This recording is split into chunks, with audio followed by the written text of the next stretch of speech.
Most lemon square recipes require you to make a lemon curd that you have to cook before it even goes in the oven. I've cut that step out so that you can make these creamy, dreamy, tangy lemon bars that much quicker. Let me show you how. I'm using an 8-inch or 20-centimeter square pan for this recipe. I'm going to line it with a piece of aluminum foil. Try to get the foil as square as you can on the edges so that you don't have any rough spots on the edges of your bars. Now I'm going to line this with a bit of butter. Use your fingers to get the butter all the way into the corners. And be sure to butter the edges of your tin too. I know it's a bit unusual, but I use foil to line my tin for this recipe. It was a complete fluke, and I tried it out one time when I ran out of parchment, and it gave me the crispiest bottom on my lemon squares that I've never gone back to parchment for this recipe again. Set your tin to the side. Preheat your oven to 325 degrees Fahrenheit or 160 degrees Celsius. If you have the option to turn the fan off on your oven for this recipe, that's ideal. If not, lower the temperature by a few degrees and just watch the cooking time. You might need to lower it slightly. Into a mixing bowl, add 140 grams, that's 1 cup and 2 tablespoons of plain or all-purpose flour. Then sift in 30 grams, 1/4 cup of powdered or icing sugar. I'm forever sifting my icing sugar because I live in a very humid area. Add in 1 gram, 1/4 teaspoon of salt, and 1/2 gram, 1/8 teaspoon of baking powder. That helps the crust just crisp up a little bit. Let's give that a mix. Now add in 7 tablespoons, 100 grams of butter. You want your butter to be soft, but still hold its shape. If you haven't had the chance to bring your butter up to a cool room temperature, you can grate it and work it into the pastry that way. Now cut together the butter and the flour. You could use a pastry cutter or 2 knives, but I just like to use my hands. I like to coat all of the butter in a little bit of the flour mixture, and then just start to work it through with my fingertips. Once you have this shaggy, sandy consistency, add in your vanilla. I'm adding in 4 grams or 1 teaspoon. I find the vanilla in the crust adds a little bit of complexity to this recipe, but you can absolutely leave it out. Or you can add in some of that grated lemon zest into the crust for a bit more lemony zing. Now tip your short crust into the pan. Gently pat your crust into the bottom of the tin. Once you have a fairly flat layer, you want to work a little bit of the crust up the sides to hold in the filling. It won't come all the way up the sides of the filling, but it just prevents the filling from slipping underneath and giving you a soggy bottom. This is what your base should look like. Now we're going to pop it in the oven. You'll need to cook the crust for 20 minutes or until it's this beautiful golden brown color. My trick for getting all of the condensed milk out of the can is to pop it into a mug and pour boiling water over the top. Let it sit for about 10 minutes and it pours out like a dream. Zest 2 of your lemons. You need 3/4 cup or 177 grams of lemon juice.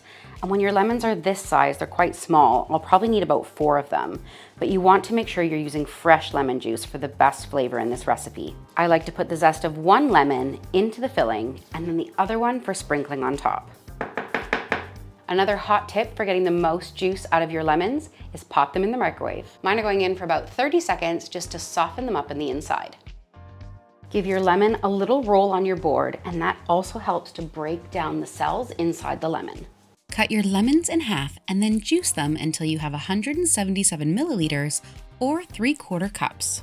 It's also important to note that if you want to use the zest, you'll want to do that before you cut and juice your lemons.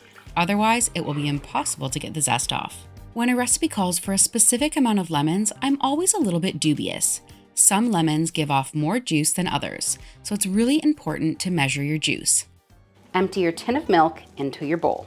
I like to do mine over the bowl because it tends to spill when you do it this way. Mine don't have those nice little tabs on the top to be able to open the tin. But you can see how much looser that is from using that little trick with the hot water.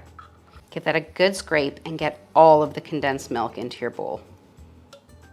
If you have trouble finding sweetened condensed milk or it's really expensive where you live, I've popped my video recipe in the description below. Add the lemon juice to your sweetened condensed milk. I'm putting mine through a sieve because as you saw, there are quite a few pips in there, and give that a little whisk. Now add in 4 large egg yolks. The egg yolks add a creaminess to the filling, but it also helps to give the yellow color that makes it look like lemon. If your egg yolks are not this dark, You could add in a pinch of turmeric and it won't change the flavor, but you'll still get that bright yellow color. If you're unsure on how to separate eggs, I've popped my video on how to do it super easily in the description below. Now sprinkle in half of your zest. Again, this is optional, but it does add a bit more of a lemony zing. Once your crust is baked to a beautiful golden brown, pour your filling right over the top. Give that a little shake to release some of the air bubbles and pop it back into the oven. Mine had a few bubbles on top, so I gave them a quick pop for a nice smooth finish. Now cook the filling for 25 to 30 minutes, but check it at the 20-minute mark. Once you start to get bubbling around all of the edges and it's just starting to turn brown, that's when you're ready to pull it from the oven. It will still have a little bit of a wobble in the middle, and that's okay. You want this to cool completely to room temperature. This will make sure your nice lemony custard is perfectly set. I like to cut these into 9 big bars, but you could cut them into 16 if you wanted a smaller portion. Just before you're ready to serve, give them a dusting with some icing sugar, and then top with the remaining lemon zest. Look at that perfectly crispy base. After dusting with your powdered sugar, you could give them a little sprinkling of sea salt for a little extra kick. These will last in the refrigerator for 3 days, but don't put the powdered sugar on top until you're ready to serve, as it will just absorb into the custard. I wouldn't recommend freezing these because the custard will split and they just won't be the same. You could double this recipe and make it in a 9 by 13 inch dish. Who doesn't want more lemon squares?